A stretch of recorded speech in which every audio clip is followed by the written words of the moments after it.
Hello दोस्तों, हमारे इस नए एफएलपी वीडियो में आपका स्वागत है। तो हम एक भोजपुरी सॉन्ग का एफएलपी प्रोजेक्ट है नोवा स्टेक देने वाले हैं, जो डीजे सचिन बाबू के स्टाइल में रिमिक्स किए हैं। वो भी अपने हिसाब से तो अच्छा रिमिक्स किए हैं। बाकी आप लोग सुनकर बताइएगा कि हमारा रिमिक्स कैसा है कैसा नहीं है।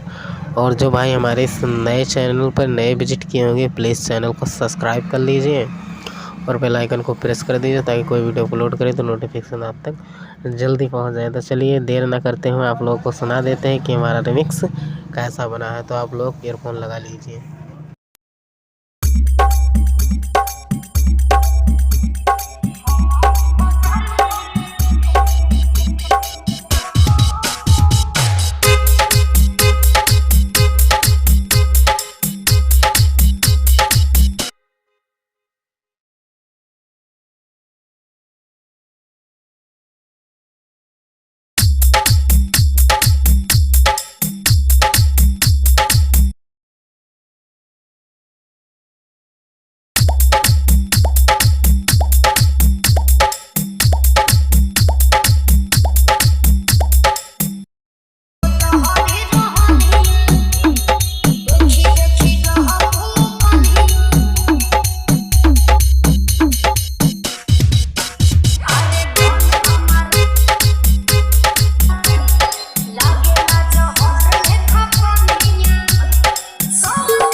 सोनू म्यूजिक मस्कानवा बाजार।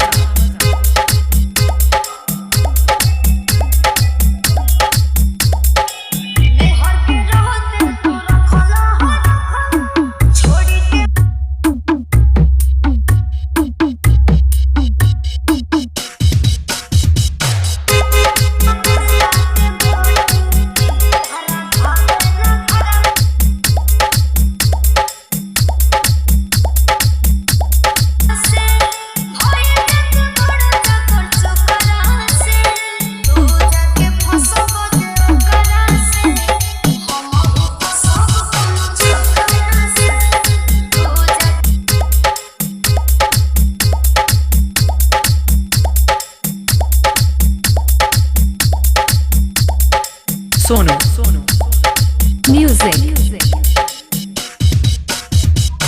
मस्कानवा बाजार।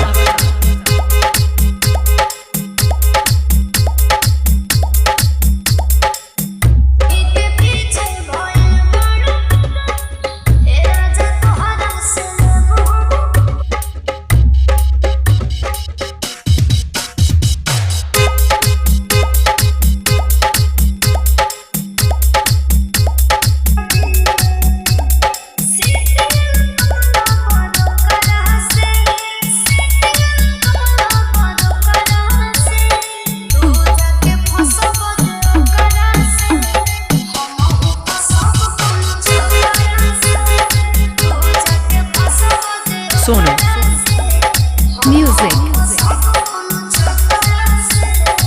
मस्कानवा बाजार। तो दोस्तों हमारा रिमिक्स कैसा लगा हमें कमेंट करके ज़रूर बता दिया करो भाई। और जो हमारे नए चैनल पर नए विजिट किए होंगे वो चैनल को सब्सक्राइब कर लीजिए, वीडियो को लाइक कर दीजिए और इसका डाउनलोड लिंक जो है डिस्क्रिप्शन में मिल जाएगा, वहाँ से डाउनलोड कर लीजिए। और पासवर्ड तो आप लोगों को मिल गया होगा, वहाँ से जाके आप अनजिप कर लीजिए। अगर कोई प्रॉब्लम आती है तो हमें कमेंट करके ज़रूर बताइएगा दोस्तों।